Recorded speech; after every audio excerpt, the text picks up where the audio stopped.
Hello and welcome to the Quiver channel. I'm Jason, your host. And I'm sorry, some people need to really get over themselves. I'm talking about the absolute hysteria when it comes to the new Disney series, The Acolyte. So for those that don't know, almost the entire Star Wars community has got its panties in a twist and is bitching and whining about it being woke, about it being wrong, about it being basically nails in the coffin of Lucas and all of the rest. You really need to get a life. You really do need to get a life. I mean, seriously. It's just a TV show. If your whole point of existence is your whole worth in the universe is based around bitching about something, then choose a different subject. Go in a different direction. It's obviously not good for you. It's obviously not healthy. Seriously. I've been around Star Wars my entire life.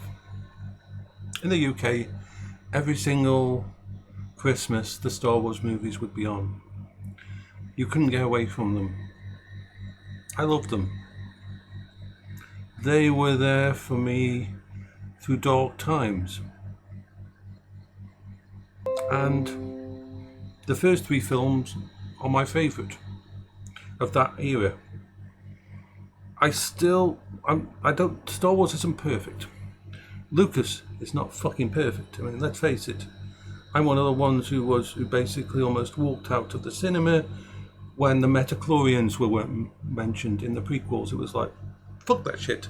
You just changed the Force from a mystical energy connection based almost quantum theory of thingy into a alien. Don't get me started on that. Don't get me started on that. I can still watch the prequels and see the positives of them, and I can enjoy them as a science fiction film. I along with Paola, my wife, read most of the actual stories based around the old ones. My wife was an absolute hardcore fan. I mean, we're talking hardcore fan before most of you who are bitching at the moment were actually born.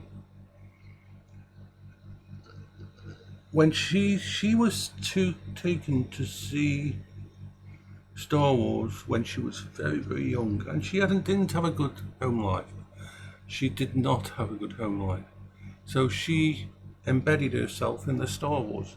She became an ultra fan. She had all the collections and everything.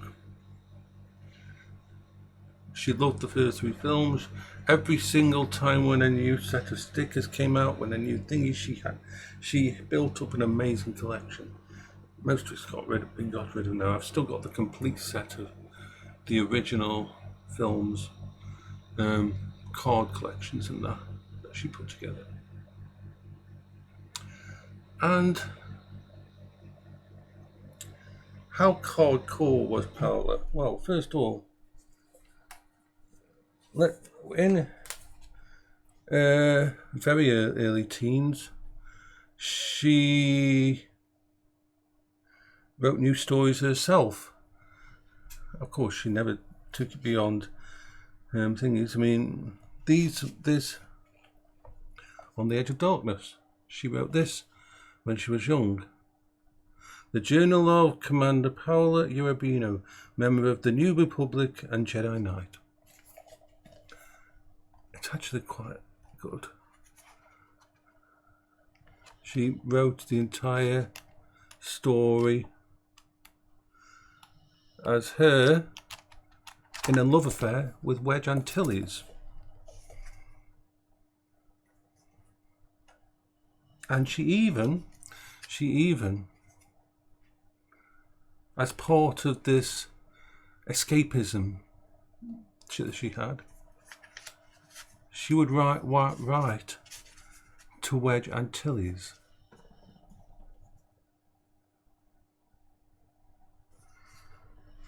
and she did this. Most of these, there's like 20 of these, and most of them are sealed. She showed me a couple of them. Of course, I'm not going to open them and read them to you or anything.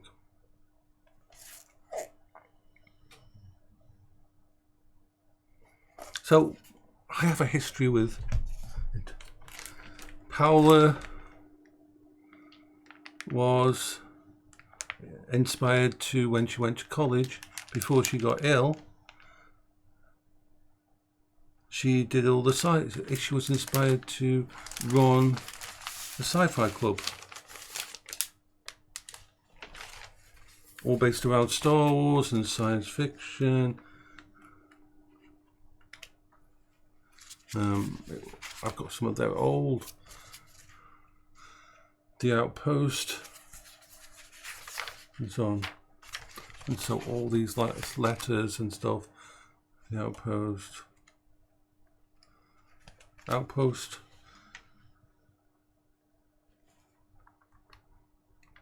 So, we have a history of Star Wars, a history of science fiction and that. I watched The Acolyte over the last couple of days. Pretty much binge watched it. The episodes that are available in the UK on Disney. And I actually don't mind it.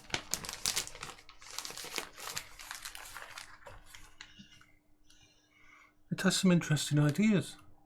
It's not my favourite Star Wars, but it does not deserve the kind of crap that's been thrown at it. The review bombs and the trashing of it, it really doesn't. Man, there's far worse out there. There is far worse out there. It really doesn't deserve the kind of trash talk and thing. This isn't what Star Wars is about. Star Wars was an inspiration and always is an inspiration. It's supposed to be an inspiration. You may think it's too woke. You may think that it's got jokes in that shouldn't be there. You may think that it's doing a story that's derivative and all this kind of crap. But it's a Star Wars story.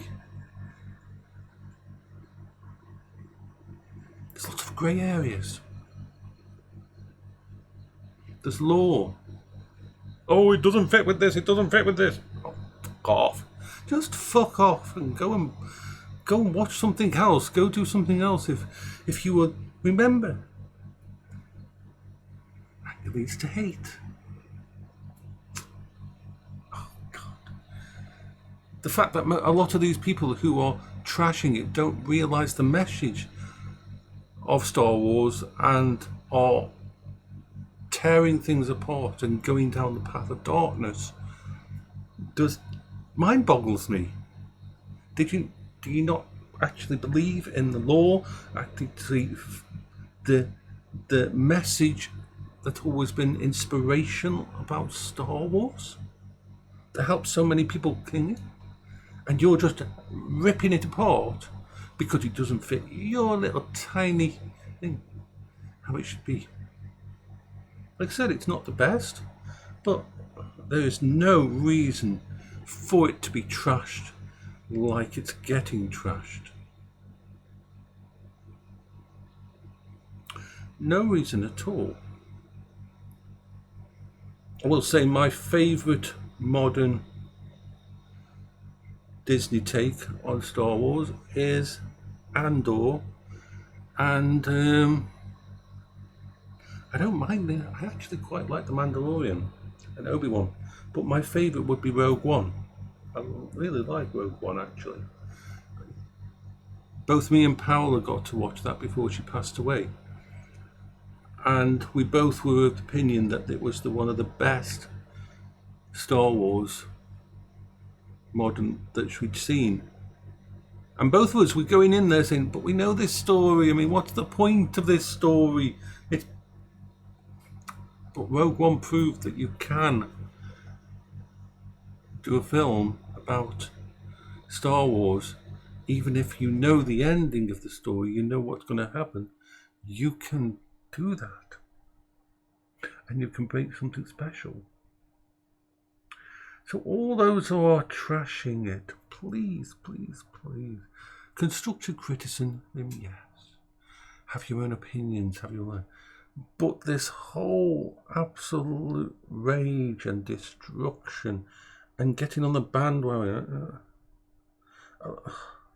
take a breather. Go do something nice. Go do something that makes you smile. Seriously.